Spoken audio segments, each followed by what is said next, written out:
My topic was never look down on anybody unless you're helping them up.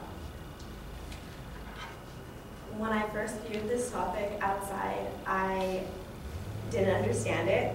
I didn't understand the beginning part. Never look down on anybody unless. Today I'm going to explain how I understood this, how it could be applied to your life, and give an example of how it was applied to my life. Like I said, I didn't understand the beginning. I didn't understand how it was necessary to look down on somebody at all when helping them up. In my experience, you can't necessarily help somebody unless you've reached their point, unless you went out of your comfort zone and reached down at their level to actually help them. How this applies to me is when I was going through the CNA program in high school. I studied and I made it. I went out of my way to be good at that because I wanted to become an RN. So I had a friend who didn't study for any test. Like I said, we were going through high school at the same time we were going through this program. So she didn't study and I did. How this applies to the quote is never look down on anybody unless you're helping them up. I had to actually go out of my way to look bad myself. So to look down on, to kind of look down on her, to help her up. And yeah, pretty much it.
Okay, Yvette, I think that there are a couple of things that you're doing nicely at the beginning of the speech, and then it feels a little bit like you bail out on that idea. You had a good preview. It sounded like there was a structure that you were going to be following, and then once you got to your examples, you couldn't figure out how that example fit into the structure that you had presented, and then it just felt a little bit like you left after you got through the first point. It was like, I don't have anything else to say, and or you forgot what you were going to talk about, or the conclusion just felt like you were, well, let me get out of this and be done with it. And it doesn't leave, I think, as good an impression as you want to have, and especially after what I thought was a pretty effective start. Now, your topic I thought was a little bit abstract. I think you're taking some of the terminology a little bit literally, but you had a good goal set up for the presentation. You need to keep that goal in mind. Even when you're exiting at the end, it'll add more coherence to your presentation. The delivery aspects, your voice is fine. There's good variety there. You seem like you're in control.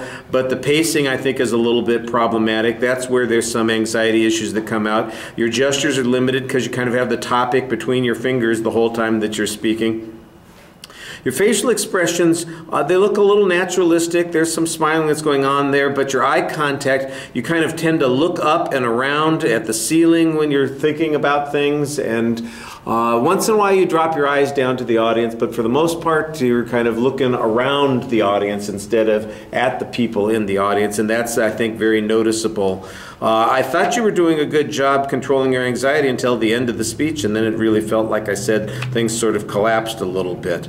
And again, the same sort of thing. I thought you were engaged and had some ideas, and somewhere you just got lost, and as a result the speech doesn't finish off probably the way you wanted it to. Thank you.